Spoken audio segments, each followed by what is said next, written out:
Assalamualaikum warahmatullahi wabarakatuh. Selamat pagi semuanya. Saya Amalia Anastasia, NPM 009 dari kelompok 1. Di sini kami akan menjelaskan mengenai merancang organisasi yang adaptif.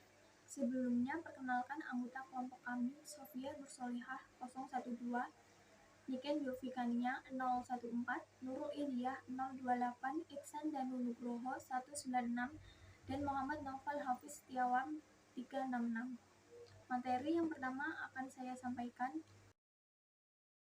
pengelolaan struktur vertikal. Proses pengelolaan akan menciptakan struktur organisasi. Struktur organisasi sendiri adalah kinerja kerja suatu organisasi yang menentukan bagaimana caranya membagi tugas-tugas dan sumber daya yang akan disebarkan.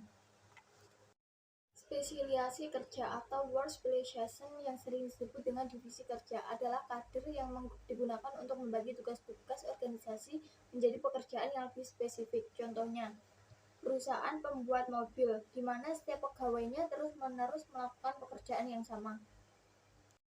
Rantai perintah. Rantai perintah adalah garis wewengan yang tidak terputus di mana menghubungkan semua orang dalam sebuah organisasi dan menunjukkan posisi orang-orang tersebut.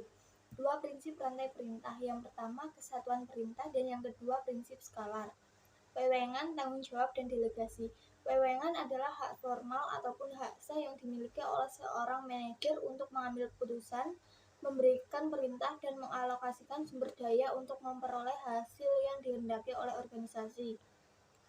3 karakteristik wewengan. Yang pertama, wewengan diemban dalam kaitannya dengan jabatan, bukan orang. Kedua, wewengan berlaku untuk bawahan. Ketiga, wewengan berjalan dari atas ke bawah dalam hierarki yang vertikal. Tanggung jawab. Tanggung jawab adalah kewajiban untuk menjalankan tugas atau aktivitas yang telah diembankan. Delegasi, proses yang digunakan oleh para manajer untuk mengalihkan wewengan atau tanggung jawab mereka kepada jabatan yang lebih rendah. Kewenangan lini adalah posisi dalam manajemen yang dipegang oleh suatu individu. Kewenangan staf yang bersifat lebih sempit dan memiliki hak untuk memberikan nasihat dan lainnya. Ruang lingkup manajemen adalah jumlah pegawai yang memberikan laporan kepada supervisor dan sering disebut dengan ruang lingkup pengendalian. Departementalisasi. Departementalisasi menjadi landasan untuk mengelompokkan jabatan-jabatan tertentu ke dalam departemen-departemen dan departemen-departemen ke dalam organisasi secara keseluruhan.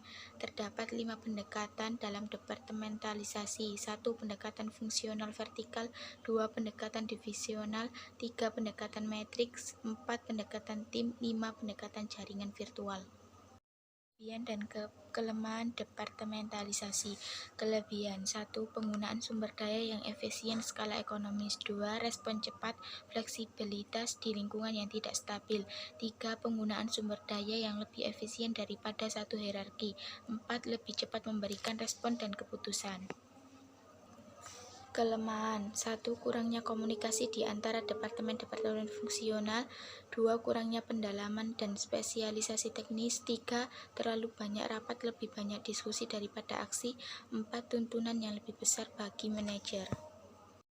Pengorganisasian untuk koordinasi horizontal. Setiap organisasi memerlukan mekanisme untuk integrasi dan koordinasi horizontal. Mekanisme koordinasi horizontal menyediakan koordinasi lintas departemen. Dalam mekanisme ini, koordinasi sangat perlu dan penting untuk dilakukan. Oleh karena itu, pentingnya koordinasi perlu ditekankan. Organisasi juga perlu membentuk gugus tugas dan tim di masing-masing departemen untuk memberikan informasi dan juga memecah masalah secara tim, dan membentuk manajer proyek agar pengerjaan terhadap proyek yang berbeda bisa dikendalikan secara bersamaan, dan membentuk rekayasa ulang atau perencanaan ulang yang dilakukan secara radikal untuk mendapatkan peningkatan harga, kualitas, layanan, dan juga kecepatan. Struktur mengikuti strategi. Struktur yang tepat dirancang agar sesuai dengan strategi organisasi. Pendekatan struktural yang tepat berdasar pada tujuan strategi perusahaan. Seperti gambar berikut ini yang menunjukkan hubungan pendekatan struktural terhadap strategi dan lingkungan. Gambar berikut menunjukkan rangkaian kesatuan sederhana yang menggambarkan bagaimana pendekatan struktural yang berbeda diasosiasikan dengan strategi dan lingkungan, dan juga menggambarkan bagaimana bentuk struktur lainnya mewakili langkah-langkah inti di jalur yang dijalani organisasi untuk mencapai efisiensi dan inovasi. Sekian pemaparan materi dari bab 9. Untuk selanjutnya akan ada pemaparan materi dari bab 10. Di bab 10 ini materi yang pertama yaitu tentang inovasi dan tempat kerja yang berubah-ubah. Seiring dengan perkembangan zaman, pekerjaan pun semakin banyak. Nah, perusahaan-perusahaan harus berubah ke tingkat evaluasi yang lebih tinggi, yaitu menciptakan nilai ekonomi yang berasal dari kreativitas, imajinasi, dan inovasi. Perubahan-perubahan organisasional itu meliputi pengembangan teknologi produksi yang maju, menciptakan barang dan jasa baru, menerapkan sistem administrasi baru, dan meningkatkan keahlian pegawai. Perubahan-perubahan tersebut dapat ditentukan dari sebuah ide dan perilaku. Selanjutnya, mengubah hal-hal tertentu, produk, dan teknologi baru. Ada 3 strategi yang bisa digunakan, yaitu eksplorasi, kerjasama, dan kewirausahaan. Yang pertama, eksplorasi, yaitu merancang organisasi untuk mendorong kreativitas dan dimulainya ide-ide baru dengan cara melakukan eksperimen atau percobaan. Yang kedua, kerjasama, yaitu untuk menciptakan kondisi dan sistem untuk memudahkan terjalinnya kerjasama internal dan eksternal serta pertukaran informasi yang mencakup mekanisme koordinasi horizontal, pelanggan rekanan, dan inovasi terbuka. Yang ketiga, kewirausahaan, yaitu berarti bahwa manajer-manajer menjalankan proses dan struktur untuk menjamin bahwa ide-ide baru diutarakan untuk nantinya diterima dan diterapkan. Di strategi kewirausahaan ini mencakup juara ide, tim usaha baru, scanword, dan dana usaha baru. Selanjutnya yaitu mengubah orang-orang dan budaya. Setiap kali perusahaan akan melakukan perubahan, maka pasti mencakup 2 hal. Yang pertama, perubahan orang, berkaitan dengan sumber daya manusia yang ada di dalam perusahaan tersebut, di mana setiap perusahaan akan mengirim karyawan terbaiknya untuk mengikuti pelatihan dan program pengembangan diri supaya kompetensi mereka meningkat dan berkontribusi lebih baik pada perusahaan. Lalu yang kedua, ada perubahan organisasi. Ini berkaitan dengan lingkungan sosial, birokrasi, serta budaya kerja yang ada pada perusahaan tersebut. Dilakukan secara sistematis dan terencana dengan menggunakan pengalaman dan pengetahuan untuk bisa meningkatkan efektivitas dalam bekerja. Berikutnya, manfaat dari perubahan organisasi.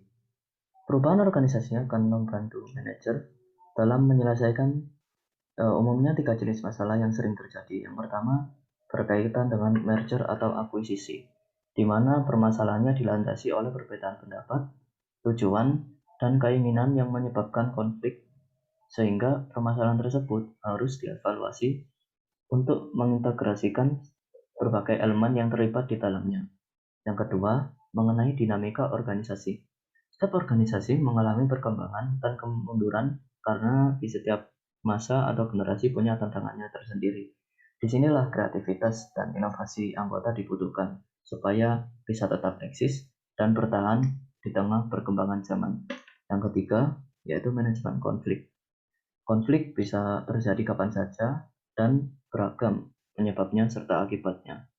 Oleh karena itu, penyelesaian konflik dan konsolidasi kembali antar pihak-pihak yang bersitegang akan menjadi penting untuk kemajuan organisasi. Ada beberapa hal yang bisa dilakukan untuk mencapai tujuan dari perubahan organisasi. Di antaranya, yang pertama yaitu pembentukan tim. Tim di sini anggotanya bisa berasal dari lintas departemen, asalkan masih punya kepentingan terhadap masalah yang dibahas.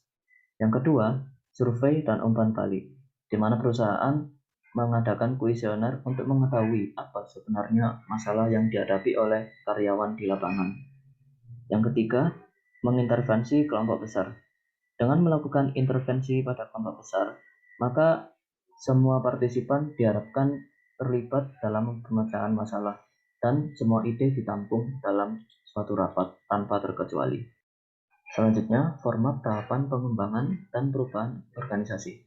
Ada 7 tahapan. Yang pertama, memilih proses kerja dan permasalahan kerja yang didiskusikan. Yang kedua, membentuk tim lintas fungsi yang mencakup pihak eksternal dan yang berkepentingan. Yang ketiga, menugaskan pihak anggota yang terbaik untuk menerapkan program atas rekomendasi dari pihak yang berwenang. Yang keempat, melakukan rapat untuk mendapatkan rekomendasi dari pihak yang berwenang. Yang kelima, bisa jadi melakukan rapat bersama pimpinan untuk bisa merespons dan menentukan rekomendasi apa yang akan diberikan. Dan yang ketujuh, rapat tambahan bila diperlukan untuk mendapatkan pertimbangan atas rekomendasi yang diberikan. Dan yang kedelapan, menerapkan proses di atas setiap kali menghadapi permasalahan. Selanjutnya, tahapan dalam mengubah sikap dan perilaku. Ada 3 tahap penting untuk melakukan perubahan terhadap sikap dan perilaku anggota. Yang pertama, unfreezing, di mana setiap anggota mengidentifikasi dan menyadari masalah apa yang akan mereka hadapi. Setiap orang dimotivasi untuk bisa mengubah sikap dan perilakunya menjadi lebih baik, sehingga dapat menyelesaikan permasalahan. Yang kedua, charging. Pada tahap ini, setiap individu mencoba segala yang bisa dilakukan untuk bisa menyelesaikan masalah yang terjadi. Dan yang terakhir, refreezing, di mana ini merupakan tahap evaluasi atas pelaksanaan tahap charging. Untuk materi selanjutnya, yakni melakukan perubahan. Perubahan adalah hal yang tidak dapat dihindari dalam kehidupan organisasi, dan inovasi yang berhasil adalah hal yang penting bagi kesehatan perusahaan di segala industri. Bab ini membahas teknik-teknik untuk mengatur proses perubahan. 2 aspek penting dari sebuah perubahan dalam organisasi adalah perubahan produk dan teknologi serta perubahan orang dan budaya. 3 strategi inovasi yang penting untuk perubahan produk dan teknologi adalah eksplorasi, kerjasama, dan kewirausahaan. Eksplorasi terdiri atas merancang organisasi untuk mengusung kreativitas, imajinasi, dan penciptaan ide. Kerjasama mengharuskan adanya mekanisme untuk melakukan koordinasi internal, seperti hubungan horizontal di antara departemen, dan mekanisme untuk menjalin hubungan dengan pihak-pihak eksternal. Sebuah pendekatan populer adalah inovasi terbuka, yang memperluas pencarian serta komersialisasi ide di luar batas-batas organisasi. Kewirausahaan mendorong juara ide dan membangun tim usaha baru dan dana usaha baru. Perubahan orang dan budaya berhubungan dengan keterampilan, perilaku, dan sikap para pegawai. Pelatihan dan pengembangan organisasi adalah pendekatan yang terdiri atas 3 langkah, yakni unfreezing, diagnosis masalah, changing, intervensi, dan refreshing, penguatan sikap dan perilaku baru.